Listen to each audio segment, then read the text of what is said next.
ഈ ഇറാനെ സംബന്ധിച്ച് ഇറാൻ എല്ലാ കാലത്തും ഇന്ത്യയോട് സൗഹൃദം പുലർന്നു എന്ന് മാത്രമല്ല അന്താരാഷ്ട്ര വേദികളിൽ ഇന്ത്യയെ പിന്തുണയ്ക്കുന്ന ഒരു രാജ്യം കൂടിയാണ്. ഈ യുദ്ധത്തിൽ ഇപ്പോൾ യുക്രൈൻ റഷ്യ യുദ്ധത്തിൽ യുദ്ധം നിർത്തിവെച്ച് അവിടെ നിന്ന് ഇന്ത്യൻ വിദ്യാർത്ഥികളെ കൊണ്ടുവന്നു എന്ന് ഇന്ത്യൻ ഭരണകൂടം പറയാറുണ്ട്, മോദി ഭരണകൂടം പറയാറുണ്ട്. ഈ വിഷയത്തിൽ ഇന്ത്യ എന്തുകൊണ്ടാവും മൗനം പാലിക്കുന്നു? മോഹൻ വർഗീസ്.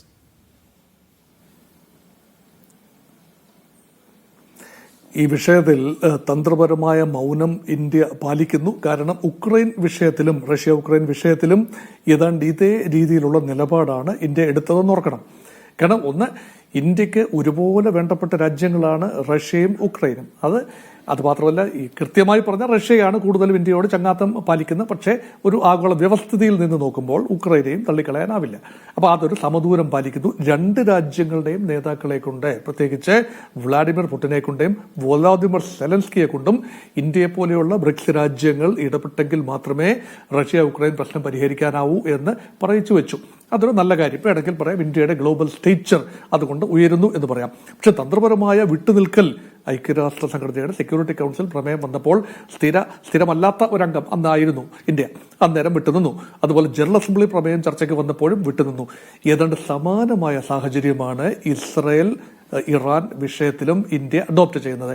ചരിത്രപരമായി നമുക്ക് ഏറെ ബന്ധമുള്ളത് ഇറാനോടാണ്, ഇസ്രയേലിനോടല്ല എന്നോർക്കണം.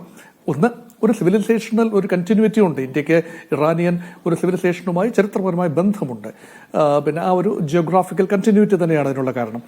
പക്ഷേ അടുത്ത കാലത്ത് ഏതാണ്ട് ഒരു 10-15 വർഷമായി ഇസ്രയേലിനോട് വർദ്ധിച്ച ഒരു സഹകരണമുണ്ട്. അത് കൂടുതലായി പ്രകടമായി വന്നത് ഏതാണ്ട് അടൽ ബിഹാരി വാജ്പേയി പ്രധാനമന്ത്രിയായിരുന്നപ്പോൾ കാർഗിൽ യുദ്ധ സമയത്ത് ഇന്ത്യക്ക് വലിയ തോതിലാണ് ഇന്റലിജൻസ് ഇൻപുട്ടുകൾ ഇസ്രയേൽ നൽകിയത് എന്നതിന്റെ ചുവട് പിടിച്ചുകൊണ്ടാണ് പിന്നീട് ഘട്ടം ഘട്ടമായി ഇസ്രയേലുമായുള്ള സഹകരണം ഇന്ത്യ വർദ്ധിപ്പിക്കുന്നത് കണ്ടു.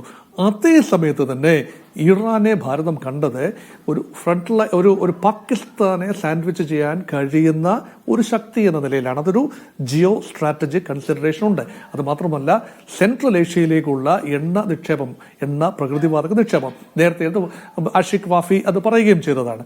സെൻട്രൽ ഏഷ്യയിലേക്കുള്ള ഭാരതത്തിന്റെ ഒരു കവാടമായി ചബഹാർ പോർട്ടിനെ ഇന്ത്യ കണ്ടു. അതുകൊണ്ടാണ് വലിയ തോതിലുള്ള ഇൻവെസ്റ്റ്മെന്റ് നടത്തിയത്. ഇറാനിൽ ഇനി ഒരു ഭരണമാറ്റം ഉണ്ടാകുന്നു എന്ന് കരുതുക. അമേരിക്ക ആഗ്രഹിക്കുന്നത് പോലെ, ഇസ്രായേൽ ആഗ്രഹിക്കുന്നത് പോലെ ഇറാനിൽ ഒരു ഭരണമാറ്റം, റെജീം ചേഞ്ച്, ആയത്തുള്ള അലി ഖൊമൈനി നയിക്കുന്ന ഒരു സംവിധാനം മാറി അമേരിക്കയ്ക്ക് താല്പര്യമുള്ള ഒരു സംവിധാനം വന്നു കഴിഞ്ഞാൽ ഏറ്റവും അധികം അഫക്റ്റഡ് ആകാൻ പോകുന്നത് ചബഹാർ പോർട്ടിൽ ഇന്ത്യ നടത്തിയ നിക്ഷേപമാണ്. അവിടുത്തെ ബാലൻസ് അങ്ങ് മാറും, അവിടുത്തെ പരിഗണനാശാസ്ത്രം മാറും. മാത്രമല്ല, അമേരിക്കൻ താല്പര്യമനുസരിച്ച് മാത്രമേ ആ രീതിയിൽ പോകാനാവൂ.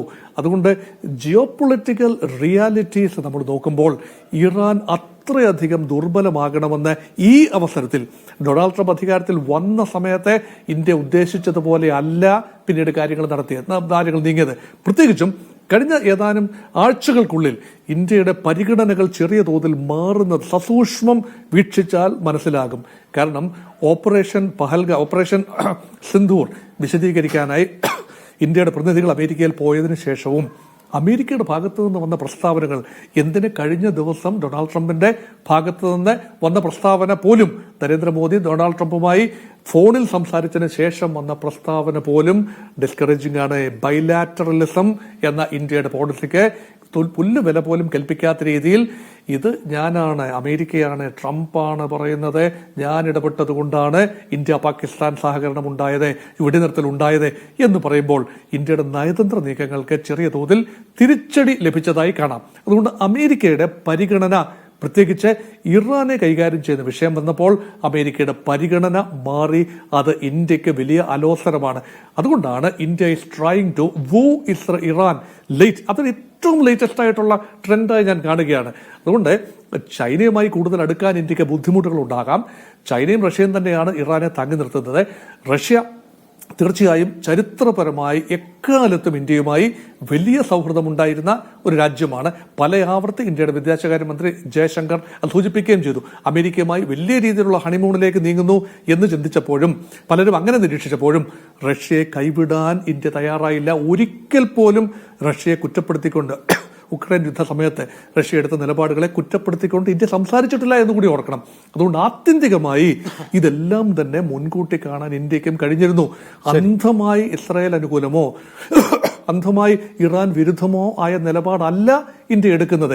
സാങ്കേതികമായി പറഞ്ഞാൽ ഒരു ബാലൻസിങ് ആക്ട് അവിടെയും ഇന്ത്യ കാണുന്നു. കാരണം അമേരിക്കയ്ക്ക് കച്ചവട താല്പര്യങ്ങളാണ് ഉള്ളത് എന്നറിയാനുള്ള ബുദ്ധി പാഴൂർപ്പടി വരെ പോയി കണക്കേണ്ടതില്ല. അത് നമുക്കറിയാം, എല്ലാവർക്കും അറിയാവുന്നതേ ഉള്ളൂ. തൽക്കാലത്തേക്ക് ഒരു കൺവേർജൻസ് ഓഫ് ഇൻട്രസ്റ്റ് ഉണ്ടെങ്കിൽ ഇൻഡോ അമേരിക്കൻ റിലേഷൻസ് പുഷ്കലമാകും, അല്ല എങ്കിൽ അമേരിക്ക തിരിഞ്ഞു നിൽക്കും.